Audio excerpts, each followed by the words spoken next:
बारंबार अगर तुम अपने मित्र से मिलोगे, अपनी सखी से मिलोगे, अपने समाज से बारंबार अगर मिलोगे तो तुम्हारा भाव कम हो जाएगा।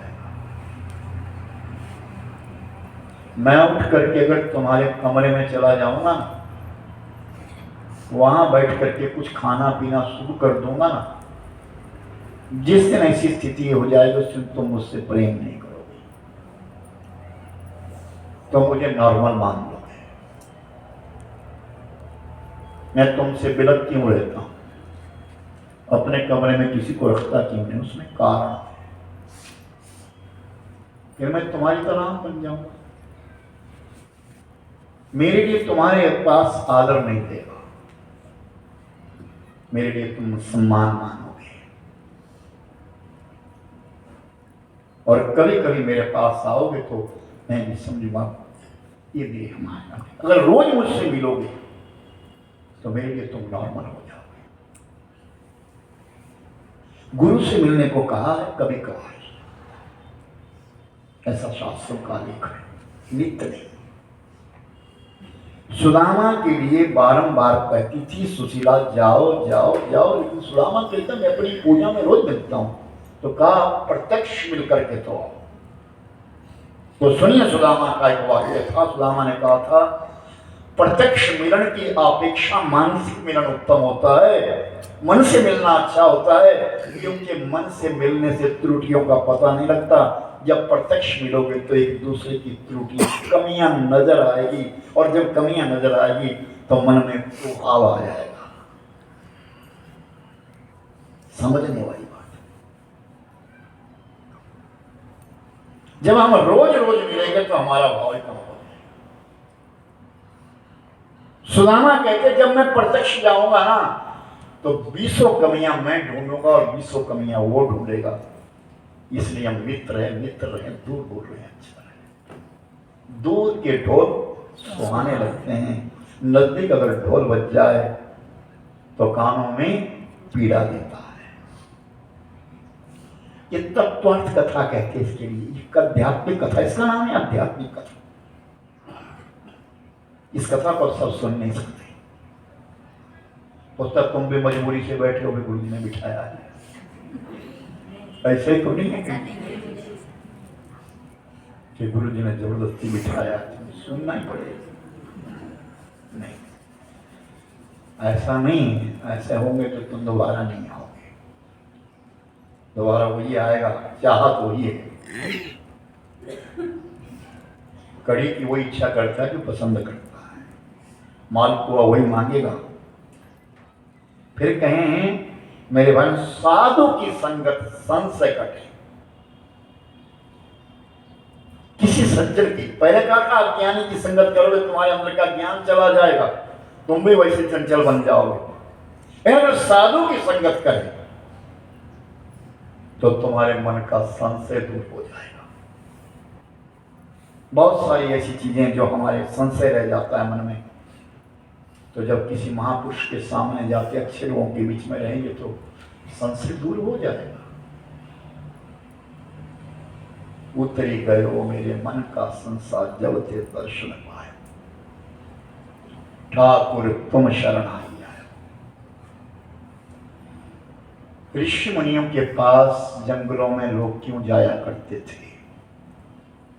मन का संसार दूर करने के लिए। अपने मन में कोई विचार आता है और वह विचार फंस जाता है, इसके आगे क्या होगा? तो बड़े लोगों से पूछा जाता है। शिक्षा हमें कहीं भी मिल सकती है, शिक्षा हमको कहीं भी मिल सकती है। हमारे देश के प्रधानमंत्री जिनका नाम था लाल बहादुर शास्त्री, सुनिए ध्यान से, वो लाल बहादुर शास्त्री मेरी YouTube चैनल के ऊपर जो ये सब कथाएं मिली अंकित है, मैं उनको बार बार रिपीट करता रहता हूँ। YouTube चैनल खोलो आप मेरा, उसको सब्सक्राइब कर लो। सर अब ये आगे यहाँ कुछ यहाँ हो रहा है, ये भी जा रहा है, YouTube पे जा रहा है, सब कभी भी देख सकते हैं आप, उसको देख लीजिए, सब्सक्राइब कर लो, आपके पास आता शुरू हो जाएगा। तो मैंने पहली बातें बहुत कही है। प्रभुवर लाल बहादुर शास्त्री वो जब भी अपने घर में रहते थे तो सवाल छोटे से छोटे व्यक्ति की भी मांगते थे।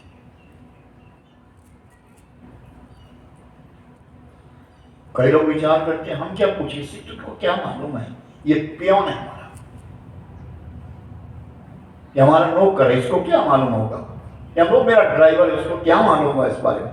लेकिन नहीं, कहते शास्त्री जी जो थे अपने छोटे से छोटे कर्मचारी की भी सलाह मानते थे। कारण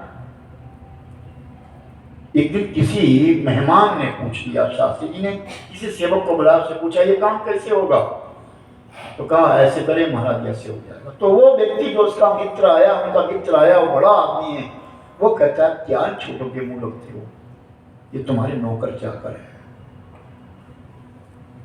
तो शास्त्री ने कहा मेरी आदत है, अपनी आदत सुधारो ना, सुधारना नहीं चाहता, ये आदत बनाई है मैंने, सुधारा है मैंने अपने आप को। इसके पीछे कथा है, कहानी है। क्या मैं उस टाइम अमेरिका गया, अमेरिका के जो राष्ट्रपति थे उन्होंने मुझे कहा कि आप मेरे राज्य में घूमें। मैं राज्य में घूमता रहा, एक जगह बहुत बड़े आदमी, जब मैं वहां पहुंचा जाकर के उनके पास, तो उनके यहाँ एक बिल्ली ने बच्चे दिए थे। कितनी प्रीति होती होगी उस समय में। एक बिल्ली ने बच्चे दिए हैं और वो बच्चे अंदर रो रहे हैं और बिल्ली जो है बाहर तड़प रही है अपने बच्चों के लिए। बिल्ली बाहर आ गई, किसने दरवाजा दे दिया और वो बिल्ली अपने बच्चों से मिलने, जो अंदर रो रहे हैं। तो उस व्यक्ति ने अपने सेवक को बुलाया और उस सेवक से कहा, अपने नौकर से कहा, इसमें 2 छेद करो इस दरवाजे में, इस दरवाजे में 2 छेद कर दो, एक बड़ा एक छोटा, कि बड़े छेद से बिल्ली जाए, बिल्ली वापस आए, छोटे छेद से इसके जो पिल्ले हैं, छोटे छोटे बच्चे हैं, वो बाहर आते जाते रहे। तो जब ये उस व्यक्ति ने अपने नौकर से कहा, तो उस नौकर ने कहा महाराज 2 छेद करने की जरूरत नहीं, एक ही छेद बहुत है, बड़ा सा छेद करेंगे, उससे बिल्ली भी बाहर आ जाएगी और बच्चे बाहर आ जाएंगे। तो वो हैरान हो गया कि मेरे अंदर ये बुद्धि नहीं है। सही बात तो ये, वाकई जो छोटा बड़ा छेद कर दिया उसमें बिल्ली भी आ जाएगी और बच्चे भी आ जाएंगे, 2 छेद करने की आवश्यकता है। उसने कहा कि छोटे में भी इतनी अक्ल होती है, इसलिए मैंने बात गांठ में बांधी कि छोटे व्यक्ति के पास भी गुण होता है। और सच्चिदानंद भगवान। अब यहाँ इतने लोग बैठे हैं, सबके अंदर ज्ञान है, ऐसा थोड़ा ज्ञान नहीं है, हाँ वो ज्ञान उसके अंदर नहीं है, वो ज्ञान उसके अंदर, वो ज्ञान उसके अंदर नहीं है। हम सबके पास ज्ञान है, लेकिन छुपा हुआ। उस ज्ञान को उजागर करने के लिए हमें महापुरुषों की शरण लेनी होती है। कथाओं में लोग तब बैठते कि हमारे अंदर का ज्ञान जागृत हो जाता है। महात्मा बुद्ध ने कहा था, उठो जागो समय निकलता जा रहा है, उठो जागो समय निकलता जा रहा है। हमारी भी आयु दिनों दिन घटती जा रही है, जीवन घटता जा रहा है, समय जाता जा रहा है, इसलिए समय को पहचान लो। तो हमारे बच्चे कहते हैं कि अपनी मृत्यु के समय ये विचार मत करना कि मेरे परिवार का क्या होगा। जब हमारी मौत हो रही हो उस समय विचार मत करिए कि हमारे परिवार का क्या होगा, ये विचार करिए कि मरने के बाद मेरा क्या होगा। मेरा परिवार तो मैं, हम किसको छोड़ के आए याद है किसी को, या किसी को याद नहीं है हम किसको छोड़ के आए। हमारा परिवार कौन था, हमारा घर कहाँ था, हमारे पास दौलत कितनी थी, हमें गरीबी कितनी थी, किसी को कुछ पता नहीं है। और यहाँ मौत हो जाएगी फिर भी किसी को याद नहीं रहेगा। तो कहा कि मरने समय ये विचार मत करिए कि मेरे परिवार का क्या होगा, मृत्यु के समय ये याद करिए मेरा क्या होगा, मेरा क्या होगा, कहां जाऊंगा, मैं इस हिसाब को मैं किसको दूंगा, किस प्रकार दूंगा। जो धन हमें चाहिए वो हमारी झोले में कम है, जो धन हमें नहीं चाहिए वो झोली में। दौलत की कमी नहीं है, अगर दौलत की कमी होती तो हम यहाँ आते कैसे? सच्चाई के जीवन की है। हमारे पास कुएं है, बहुत दिया मालिक ने, इतना दिया मालिक ने मुझको जितनी मेरी औकात है। ये तो कृपा है मेरे राम की, मुझ में तो ऐसी बात। बड़ा पुराना भजन गाता था इसको। हमने इतनी औकात है ही क्या? यहाँ बहुत सारे लोग ऐसे हैं जो मुझे 30, 35, 40 वर्षों से जानते हैं, 30-40 वर्षों से जानते हैं। और 40 वर्ष पहले मैंने कथा शुरू करी थी। क्या समय हुआ, सुनने वाले ऐसे बैठते थे, ऐसे में तख्ते बिछा करके, तख्तों के ऊपर बैठ करके हम कथा करते थे। बैठने वालों के पास गद्दे चादर तो दूर की बात है, अपने घर से लेके आते थे, सभा उसके ऊपर लोग बैठते थे, ऊपर कुछ नहीं होता था, कोई माइक टाइप कुछ नहीं थे, ऐसे ही बोलता था। कैसी कथा होती है, उस कथा का प्रेम आज भी याद आता है। आज भी जम्मू इलाकों में जाता हूँ ना, तो जो बुजुर्ग है, नए लड़के तो नहीं पहचानते, हमको जानते हैं, बुजुर्ग आज भी कहते मैं दिख जाऊं तो बात हो जाए, अरे गजब थी वो कथा, गजब था वो प्रेम। उस समय प्रेम इतना उमड़ गया था लोगों का, इतनी श्रद्धा होती थी हमारे इलाके में। कथा, एक कथा कई साल में, सालों में एक कथा, रियल। धनी नहीं था किसी के पास, आज तो धन पर्याप्त है, औकात से ज्यादा है। मेरे पास खुद औकात से ज्यादा है, हम क्यों किसी के आगे हाथ फैलाएं? उस मालिक ने इतना दिया जिसकी कोई कमी नहीं, जितना खर्च उतना और बढ़ जाता है। चाणक्य जी ने तो ये कहा कि विद्या बढ़ती है, खर्च करने से विद्या बढ़ती है, पर मैं तो ये भी कहता हूं कि विद्या नहीं, धन भी बढ़ता है। धन खर्च करो, धर्म पर धन खर्च करो, तुम्हारे पास कमी नहीं आएगी। इतिहास कहता राजा हरिश्चंद्र ने अपना सब कुछ दे दिया था, लेकिन वही हरिश्चंद्र शिरोमणि बन गया, लौटा दिया उसने। चिड़िया चौंच भर ले गई, नदी न घटियो नीर। चिड़िया आई, अपनी चौंच में पानी ले गई, क्या नदी का नीर कम हो गया? नहीं, हमारे पास इतना पैसा था ही नहीं। मेरे पिता बिलासपुर के रहने वाले हैं, वहां नहीं, उसको छोड़ छाड़ के आ गए, ना कुछ लाया ना कुछ, एक पंचांग लेकर के आए थे, आज करोड़ों की संपदा बनी है। कैसे बन गई? ये सब कृपा परमात्मा की। मैं अपने घर को छोड़ के आया, आज जिस कुटिया को मैं कुटिया कहूं, जिस कुटिया के लिए मेरे लिए तो महल है, वो महल बन गया है। मैं कुछ नहीं लाया अपने घर से, 3-4 पतीले लाया था उस समय, और ये याद है मुझे 1,45,000 मेरे पास था। उससे मैंने जमीन की और सोया भी मैं सीमेंट के बीच में, वहां सीमेंट का तंबू लगाया, उसके बीच में घुस गया, वहां सो गया। आज कई करोड़ रुपया लग गया उसके ऊपर, वो कहां से आया? फिर तो कहता कमी कहां है? हमें कमी नहीं है, हमारे पास धन की कमी नहीं है भाई। ऐसी कोई कमला बनना चाहे बन जाए, नहीं, उस मालिक ने तो बहुत दिया है, बहुत दिया। और तुम लोगों के पास कौन सा कम है? तुम्हारा शरीर ठीक है, बहुत बड़े, खाने को भोजन मिल रहा है, संपदा सब है तुम्हारे पास। मत कभी कहिए कि हमारे पास कुछ नहीं, फिर वो देगा भी नहीं। और उसके सामने तुम बारंबार, क्योंकि वो मालिक है, उसने वो दिया है जिसकी हमको जरूरत है। कोई कहता है मेरे लिए नहीं मिला, मेरे लिए, अरे जिसकी तेरे को जरूरत है वो रखा हुआ उसने तेरे लिए। तो कहा कि साधु की संगत संशय घटे और रोग घटे, कुछ औषध खाए। ये खन्ना बैठे ना यहाँ, ये खन्ना जो अभी यहाँ नहीं बैठे, पले गया है, इसका बीपी 200 भी रहता है, मेरा 180 रहता है, मेरे को कुछ नहीं होता। मैंने कहा दवाई खाकर नहीं होता, नहीं होता। गंगा में नहाता हूँ, मैं क्या गंगा मैया नहाने के लिए बीपी उतारने को होता है? कहते नहीं, मेरे को तो बुखार है, मैं छान लगाता हूँ। आगे का ऐसा लगा, सीधा दिया और स्टंट पड़ा।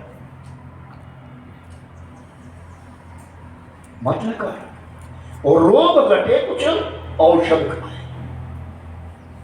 तुम्हारे शरीर में अगर रोग लग जाता है तो औषधि जरूर लो। आयुर्वेद क्यों बनाया भगवान ने? चिकित्सक क्यों बनाया भगवान ने? इस शरीर को स्वस्थ रखने के लिए। इसलिए सचेत हो जाओ, मत आनाकानी करो, मत आनाकानी करो, सचेत हो जाओ। हमारा शरीर अच्छा रहना चाहिए, तब जाकर के हमसे भजन होगा, हम सेवा भी तब दूसरों की कर सकेंगे। सचेत रहना चाहिए। और कहें कि धन घटे हुआ जुआ खेल जगत में। अगर तुम अपने पैसे की बर्बादी करोगे तो घटते घटते में कंगाल हो जाओगे। धर्म पे लगाते जाओगे मालो माल हो जाओगे, अधर्म पे लगाएंगे तो कट हो जाएंगे। कोई बैग तो नहीं उठा रहा है वहां से भाई, खड़ा करके गिरा होगा कोई बैग, कि कोई बाहर ही खींच रहा होगा। चले चलते यार तो है, मोटा माल कोई नहीं है। मेरे पास है वहां, जो वहां है रखा हुआ।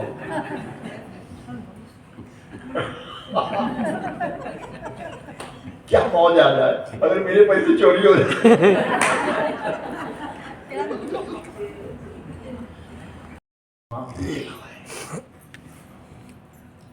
घर की शांति तब कम हो जाती है जहां मदिरा और मांस आ जाता है।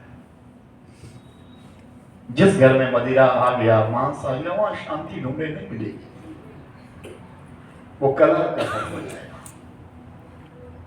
और अगर हम देवभूमि के लोग अगर मदिरा और मांस का प्रयोग ना करें तो सब देवता है,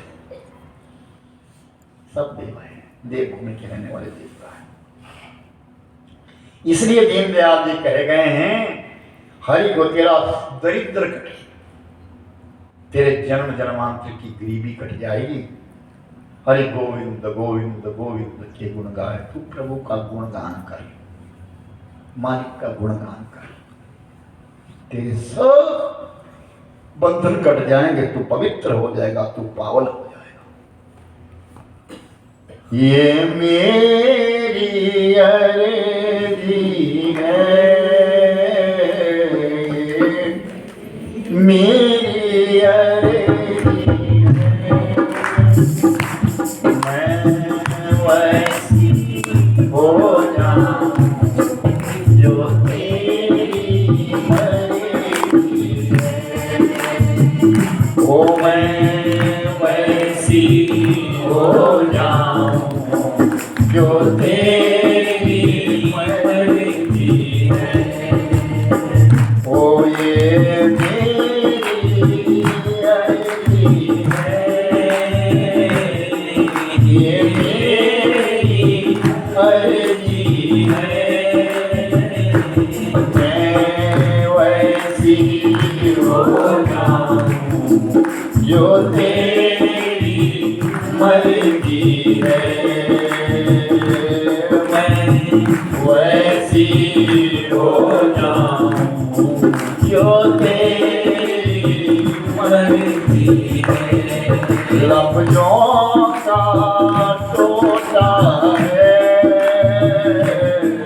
लफ्जों का टोटा है, ओ जिगर प्यारे अपनों का, जिगर प्यारे अपनों का, अपनों से होता है।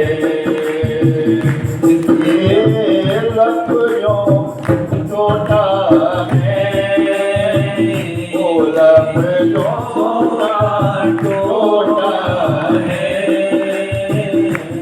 ओ जिगर प्यारे अपनों का, अपनों से होता है। वो छम छम ये बारिश है, छम छम ये बारिश है, बोलो माई घर आजा, हर बूंद बारिश है।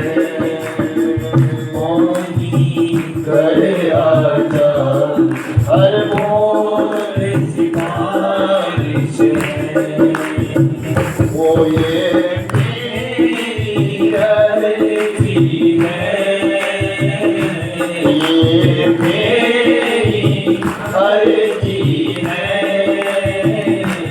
मैं वैसी हो जाऊं जो तेरी मर्जी है।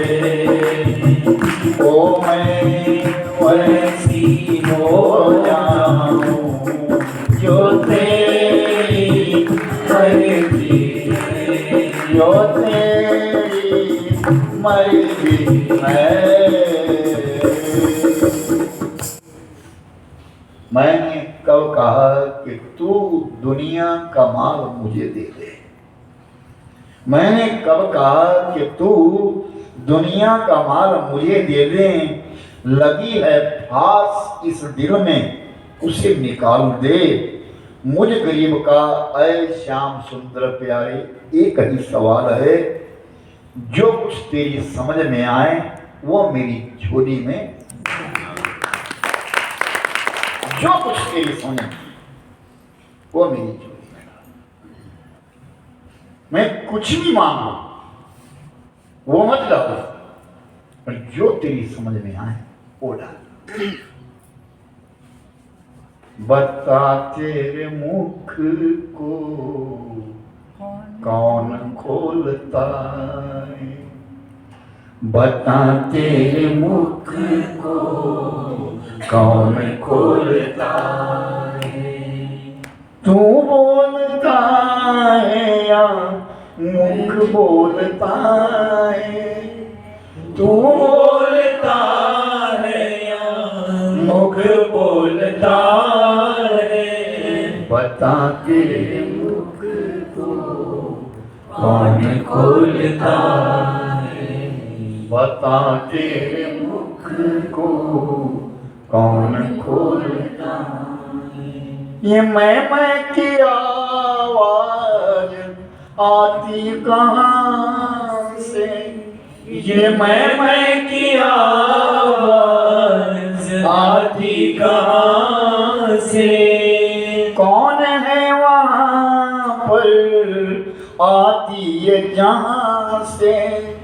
कौन है वहाँ पर जो आती जहाँ से? कुछ तो बता अगर तू जानता है, कुछ तो बता कर तू जानता है। और तू बोलता है या मुख बोलता है? बता तेरे मुख को कौन खोलता है? कौन है तू? पहचान तो सही। और कांटे तराजू जो हाथ में तेरे, वो कांटे तराजू हाथ में तेरे, समझ समझ कर उत्तर दे प्यारे, समझ सोच कर उत्तर दे प्यारे। अरे हाथ तोलते हैं या तू तोलता है? हाथ तोलते हैं या तू तोलता कौन तोल रहा है? तू तोल रहा है या तेरे हाथ तोल रहे हैं? आपको क्या मालूम है कितना तोलना है? तू जब मन से सोच रहा है तब होगा ना। फिर तू क्या सोचते रह जाएगा? अगर हाथ ना चले तो चल तोलेगा कैसे?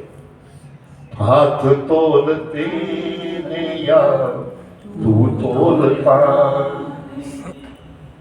पहले तुम खुद हो या पैर तुम्हारे?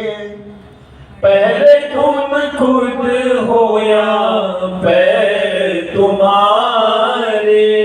सूझ बूझ के हमको समझा दे प्यारे, सूझ बूझ के हमको समझा दे प्यारे। और पैर डोलते या तू डोलता है? पैर डोलते हैं या तू डोलता है? अरे बता तेरे मुख को कौन खोलता है? दरवाजा बंद करो। पैर तेरे मुख को कौन खोलता है? अरे तू बोलता है या मुख बोलता बोलता, है, अरे तू बोलता है या मुख बोलता है। किसी ने बोला भाई इनकी दोस्ती बड़ी अच्छी थी लेकिन टूट गई। जो टूट जाए वो दोस्ती है ही नहीं। दोस्ती कभी टूटती नहीं है, स्वार्थ की दोस्ती टूटती है। जहां स्वार्थ होता है वहां टूटती है। दुनिया में एक ही ऐसा है जिससे हमारा सच्चा प्रेम है और वो है परमपिता परमात्मा, क्योंकि हमको वहां जाना है। उस परमपिता परमात्मा के पास हमको जाना है, इसलिए हमको उससे प्रेम है। हमारा हिसाब किताब तो वहीं होना है, वहीं जाकर के होना है।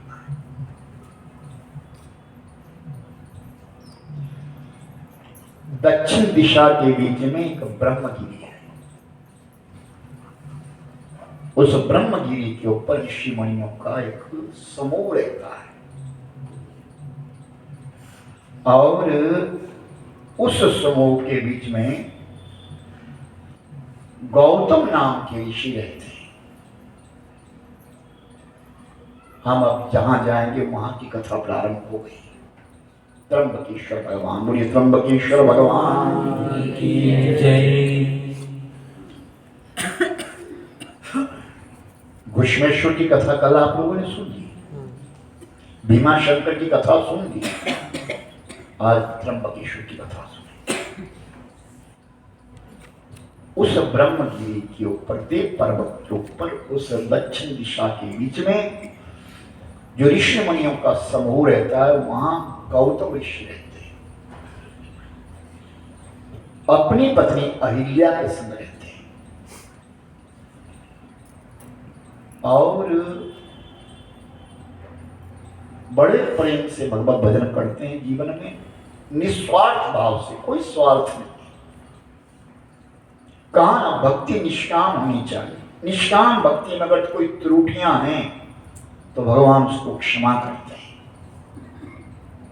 और अगर सकाम भक्ति में अगर त्रुटियां रहती है तो तुम्हारी भक्ति पूरी नहीं होगी, क्योंकि उसमें मांग है। मांगने के लिए नियमावली का होना अनिवार्य है।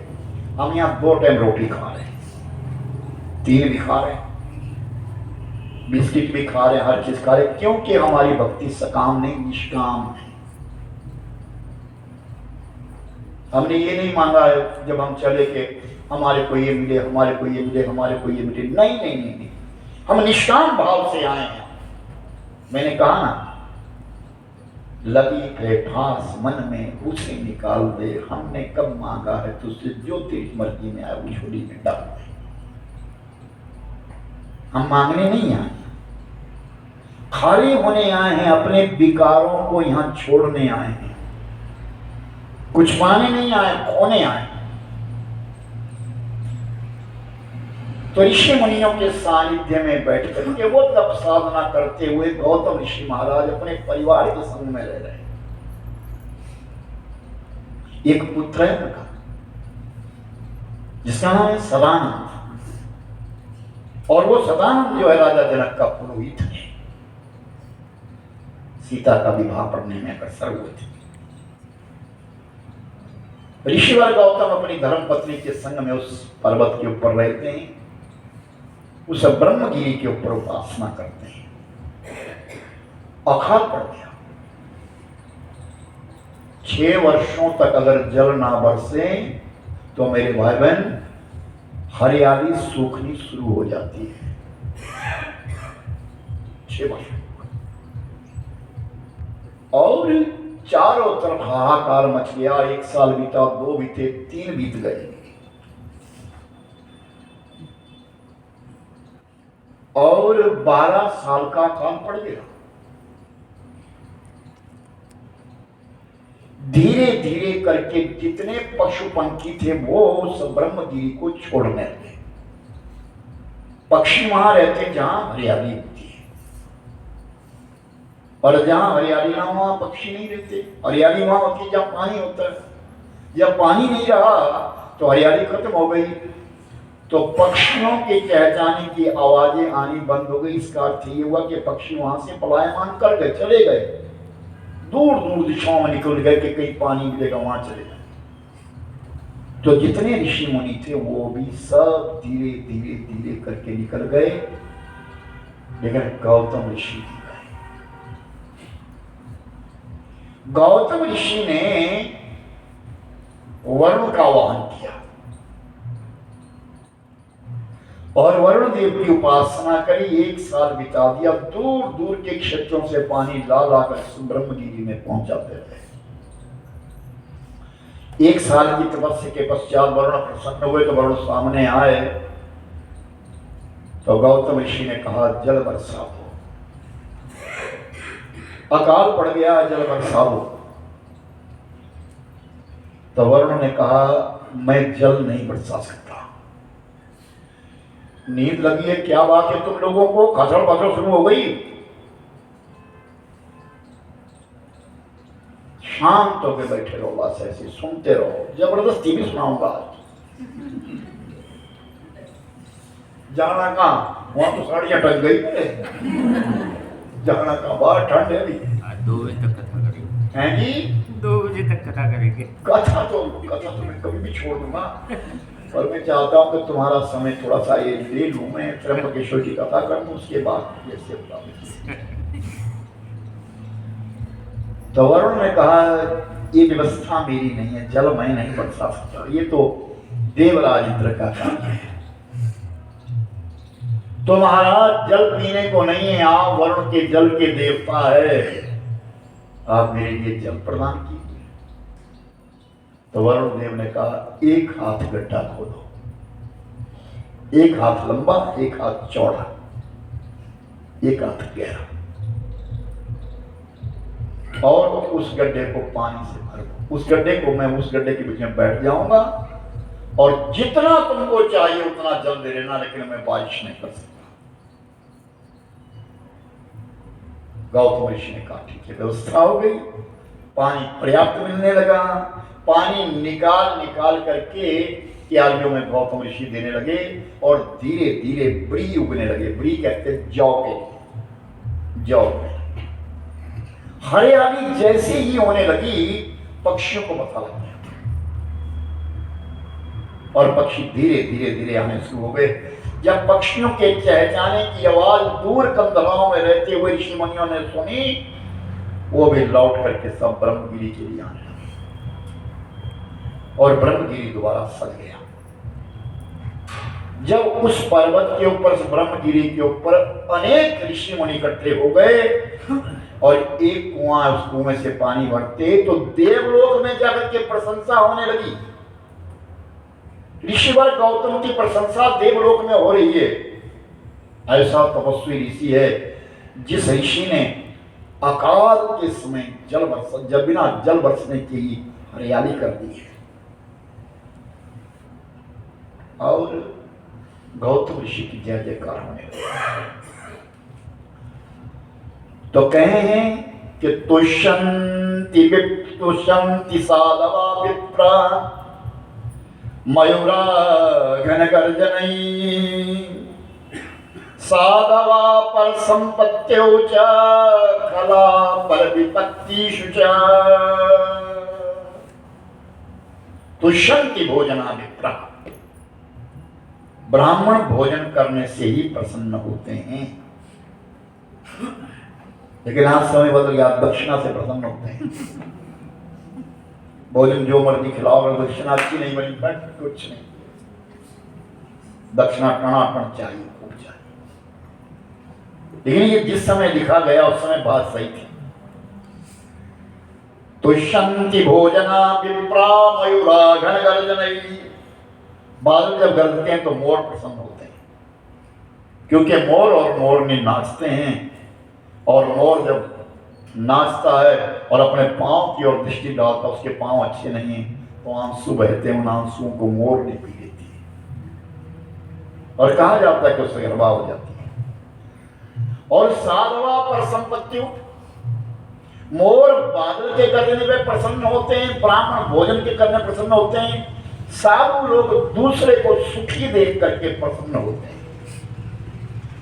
साधु लोग दूसरों को देख करके प्रसन्न होते हैं, विपत्ति खर परिशुचा, और दूसरे का दुख देख करके दुष्ट लोग प्रसन्न होता है। उसका घर इतना ऊंचा क्यों बन गया? तो मुझे जलन हो गई, इसके अंदर मेरे अंदर दुष्टता है। वो दुष्टता है, वो अपनी दुष्टता दिखाता है। किसी ने शीश महल बनवाया, बहुत सुंदर महल बनवाया, शीश महल, शीशा लगाया। जिस शीशे में एक आदमी खड़ा हो जाए तो सैकड़ों आदमी नजर आ जाए, अरे सैकड़ों लोग खड़े। तो पास में गांव है, इस गांव में कुत्तों की मंडली रहती है, बहुत सारे कुत्ते रहते हैं। एक दिन एक कुत्ता आया, जब उस शीश महल के सामने आया और जब उसने देखा, अरे इतने कुत्ते, हंस गया। वो हंसा, सारे हंस गए। उसे ये मालूम थोड़ा कि मैं नहीं, फिर दूसरी पौड़ी पे चढ़ गया, वहां से खूब जोर जोर से हंसा, जितने जोर से वो हंसे उतने जोर से अरे कुत्ते। उसने कहा ये तो जिंदगी बड़े मजे की है, मैं यहाँ हो जाऊं, थोड़ी देर आनंद लिया करूंगा, यहाँ देखो हंसने का मजा है यहाँ पे। मीरा कहाँ है? मीरा आज चले फिर कल तभी मेरे पास में, आज अब लोग सब यही तो हैं, आज यही हो जाए योगा, हास्य योग यही हो जाए। तो फिर क्या बोल रहा था?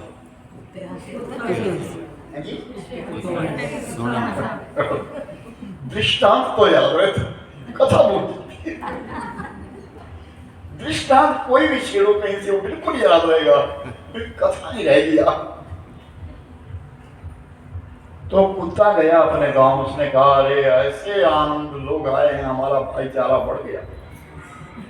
लेकिन कैसा प्यारा भाईचारा है कि मौज लेते करते वो तो हरक दे रही थी। तो एक जो था वो बड़ा जहरीला था, जलन थी उसके अंदर, जलता था सबको देख के। उसने कहा क्या बकवास कर रहा है? बोले हाँ, अरे बड़े परिवार आया है हमारा, वो रहता है उसमें, देखो उस बिल्डिंग में रहता है। उसने कहा जरा मैं भी देखूं। गया उसने, बस उसने भी किया और आगे से उसने कहा ये तो बड़े जहरीले बंद कर से। उसने एक ठोक मारी जोर से तो शीशा खोल दिया। बोले भागा कहाँ? देखे तो सारे भाग गया। दुष्ट रहते हैं वहां, दुष्यंति दुष्टासन, वो प्रसन्न नहीं हो सकता। जिसके अंदर जहर है ना, वो निकालना कठिन हो जाता है। साधवा पर संपत्ति, दूसरे की संपत्ति देख करके सज्जन लोग खुश होते हैं, दूसरों का दुख देख करके दुर्जन लोग, दुष्ट लोग जो है प्रसन्न होते हैं। जिसके पास जो वस्तु है वो बांटता है। तेरे पास प्रेम है तो प्रेम बांटेगा, तेरे पास दुख है तो दुख बांटेगा। उन ऋषि मुनियों ने जलना शुरू कर दिया, इसकी इतनी आवाज क्यों आ रही है? देवलोक में गौतम का नाम क्यों हो रहा है? इसका मान सम्मान इतना बढ़ गया। वो ऋषि मुनि उससे जलने लगे और जल जल के खोज करने के किसी ना किसी प्रकार इसको गिराया जाए। प्रातः काल का समय है, गौतम ऋषि के पूजा करने के लिए अहिल्या उस कुएं के ऊपर जाती है और जल भर के ले आती है। एक दिन उन ऋषि मुनियों की पत्नियां सब आई थी पानी भरने के लिए, तो वो गौतम ऋषि की पत्नियों कहते तो पीछे हट, पहले हमने भरना है पानी। गौतम ऋषि उस अहिल्या ने कहा मेरे पति के पूजा का समय निकल जाएगा, इसलिए मुझे पानी भरने दो। और उन सब ने क्या किया, भाग करके गई, अपने पतियों से कहा, वो नारी दुष्ट है, उसने हमें कहा तुम यहाँ पानी नहीं भर सकती, ये मेरे पति का बनाया हुआ कुआं है, तुम यहाँ पे नहीं पानी भर सकती, यहाँ मैं पानी भरूंगी, हम अपना खाली बर्तन दे करके आ गए। ये इतनी जहरीले बातें बना बना करके ऋषि मुनियों के कान भर दिए।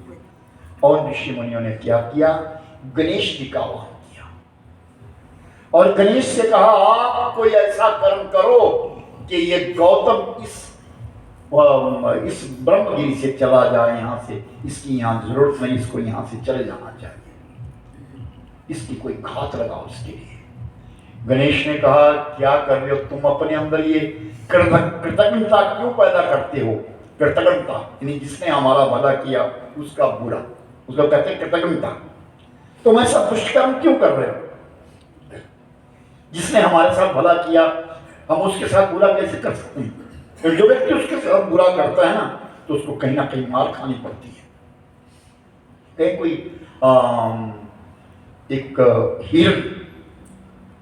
एक हिरण है, वो भाग रहा है और पीछे से शिकारी आया, उसके कंधे के ऊपर तरकस है, धनुष बाण है, वो उस हिरण के पीछे भागा हुआ है, आगे आगे हिरण भाग रहा है, हिरण जाकर के झाड़ियों में घुस गया। वो शिकारी इधर उधर देखे कहां चला गया। एक लता थी, बहुत सुंदर बेल थी, हरे पत्ते थे उसके, उन हरे पत्तों के पीछे वो हिरण छुप गया। जब वो हरे पत्तों के पीछे छुप गया और वो शिकारी इधर उधर घूमे कि हिरण कहाँ गया नजर ना आया, तो शिकारी किनारे में दूर जाकर के बैठ गया। हिरण ने सोचा शिकारी तो चला गया, जिस बेल ने उसकी रक्षा करी, धीरे धीरे उस हिरण ने उसके पत्ते खाने शुरू कर दिए। पत्ते खाए ही, पत्तों बेल नंगी हुई, हिरण नजर आ गया शिकारी को, शिकारी आया उसको मार दिया। वो कृतज्ञता कि जिसने तुम्हें सहारा दिया, जिसने तुम्हें उठाया, जिसने तुम्हें अच्छा बनाया, उसी के विषय में तो बुरा कर रहा है, उसी के बारे में तो बुरा सोच रहा है। जिस गौतम ऋषि ने तुम्हारे कल्याण के लिए वरुण से प्रार्थना करी और जल मांग लिया, तुम उसी गौतम ऋषि को मारने की चेष्टा कर रहे हो। आखिरकार मजबूर हो गया गणेश, और गणेश ने गौ का रूप धारण कर लिया। गौ कैसी? कृष्ण, बिल्कुल बालों की तरह, बिल्कुल पतली गौ, और गौतम ऋषि के जो बड़ी थे, जौ थे बोए हुए, उन जौ को खाने लगे। गौतम ऋषि के बोए उन जौ को खाने लगी और अहिल्या की नजर पड़ी। अहिल्या ने गौतम ऋषि से कहा, स्वामी, जो हमारी प्रिय बोई है उसको एक गौ माता खा रही है। और एक तिनका उठाया गौतम ऋषि, स्पर्श भी नहीं किया, हूं का शब्द किया, वो गौ नीचे गिर गई और ऋषि मुनि सामने खड़े थे। गौ की मौत हो गई, और जैसी गौ की मौत हुई, गौतम ऋषि चिल्ला गए, मुझे गौ हत्या लगी, पाप हो गया, गौ मर गई, गौ। वो तो चाहते थे ऋषि मुनि, उन्होंने आए, तुरंत आए और सब कहने लगे, ये गौ हत्यारा है, इसने गौ की हत्या करी है, इसको यहाँ नहीं रहना चाहिए, गौ हत्यारा है। गौतम ऋषि ने हाथ जोड़ दिया ऋषि मुनियों के सामने, आप विद्वान हैं, प्रकांड है, आप बताइए मेरी गौ हत्या से निवृत्ति कैसे होगी? मेरी गौ हत्या से निवृत्ति कैसे होगी? अब इस पाप से मैं कैसे छूटूंगा? तो मेरे भाई बहन तुरंत कहा, आप इस ब्रह्मगिरी की परिक्रमा, ब्रह्मगिरी की परिक्रमा करने के पश्चात आप 1 करोड़ शिवलिंग बनाओ, और 1 करोड़ शिवलिंग बनाने के पश्चात अगर परमात्मा शिव प्रसन्न हो जाएं, तो उन परमात्मा से तुम गंगा मैया को मांगो, और अगर गंगा मैया आ जाए तो गंगा मैया की धारा के नीचे स्नान करो, तब तुम पवित्र हो जाओगे। और गौतम ऋषि ने चरणों में प्रणाम किया सब ऋषि मुनियों के। अहिल्या ने कहा, मैं भी आपके साथ जाऊंगी। दोनों पति और पत्नी ने ब्रह्मगिरी की परिक्रमा करी, और परिक्रमा करके वो शिवलिंग बनाने शुरू कर दिए। मिट्टी के शिवलिंग बनाते, ओम हराय नमः, ओम हराय नमः। 1 करोड़ शिवलिंग बनाया। और जिस दिन 1 करोड़ शिवलिंग बन करके तैयार हो गया, पूजा हो गई, भगवान शिव प्रकट हो गए। बोली गौरी शंकर भगवान की जय। और जैसे परमात्मा प्रकट हुए, चरणों में गिर गए गौतम ऋषि महाराज, मेरे लिए गौ हत्या लगी है, मैं अपराधी हूँ। सामने गणेश खड़े हुए, नहीं गौतम, तुम अपराधी नहीं हो, वो गौ मैं थी, और ये ऋषि मुनियों के इशारे पे मुझे मजबूर नहीं करना पड़ा। तुम अपराधी नहीं हो। आज इतने वर्ष बीत गए तुमको तपस्या करते करते। भगवान शिव ने कहा, मैं तुम्हारी साधना से अति प्रसन्न हूँ, मांगो क्या मांगना चाहती हो। गंगा मैया दी। आदि गंगा भगीरथ ले गए थे, आदि गंगा फिर जटाओं में है। भगवान शंकर जी ने कहा, ऋषिवर मैं तुम्हारे लिए गंगा देता हूँ। अपने बालों से कुछ बूंद निकाली, और वो त्र्यंबकेश्वर के नाम से जहाँ भगवान शंकर जी निकले हैं, प्रकट हुए जिसको शिवलिंग से, वहाँ जब धार गिरने लगी तो तुरंत गौतम ऋषि ने कहा, ऋषिवर ये गंगा इसी प्रकार व्यक्त हो। गंगा ने कहा, नहीं, पापी इसमें स्नान करेंगे, मुझ में अपना पाप मुझे देंगे, मैं धरती पर अधिक देर नहीं रहूंगी। लेकिन गौतम ऋषि ने कहा, माँ तुम्हें रहना होगा। भगवान शंकर जी ने कहा, तुम्हें 5000 कलयुग के वर्ष रहेंगे, तब तक तुमको रहना होगा, तुम्हें इस धरा धरती पर जाना होगा। तो तब भगवान शंकर जी ने कहा, और गौतम तुम क्या मांगना चाहते हो? तो गौतम ऋषि ने कहा, यहाँ आप स्वयं विराजमान हो। तो भगवान शंकर जी ने कहा, मैं त्र्यंबक रूप से यहाँ पर विराजमान हूँगा। जो यहाँ पर स्नान करेगा, इस नदी में स्नान करेगा, वो जन्म जन्मांतर से मुक्त हो जाएगा। और जो अपनी माँ के लिए यहाँ श्राद्ध दान करेगा, पिंड दान करेगा गोदावरी के तट पर, उसकी माँ से मुक्त हो जाएगा। बड़ी सच्चिदानंद भगवान। और जैसे गौतम ऋषि ने स्नान किया तो तुरंत ऋषि मुनि आए, वो स्नान करने लगे, गंगा मैया से लौट गए। फिर भगवान ने प्रार्थना करी, गौतम ऋषि, नहीं, इनकी वजह से ही मैं आज गंगा का दर्शन किया है। आज से इस गंगा का नाम भगवान शंकर जी ने कहा गौतमी गंगा होगा। बोली गौतमी गंगा मैया, उसको कहा जाता है गोदावरी। उस गोदावरी के तट पे हम बैठ करके, अच्छा ये नासिक में है, और ये त्र्यंबकेश्वर कितना दूर पड़ेगा? 169 किलोमीटर। गौतम ऋषि का जो आश्रम है वो 169 किलोमीटर दूर है। तो जहाँ ये गोदावरी नासिक होगा, नहीं पिंडदान कहाँ होगा? नासिक में होगा, गोदावरी के तट, जहाँ कुंभ लगता है। सिंह राशि का सूर्य होगा तब कुंभ राशि का सूर्य होगा, तब जाकर के गौतमी तट के ऊपर कुंभ का मेला 12 साल के पश्चात लगता है। पहले वो आएगा कुंभ, उसके पश्चात उज्जैन का आएगा, पहले वहां का कुंभ आने वाला है।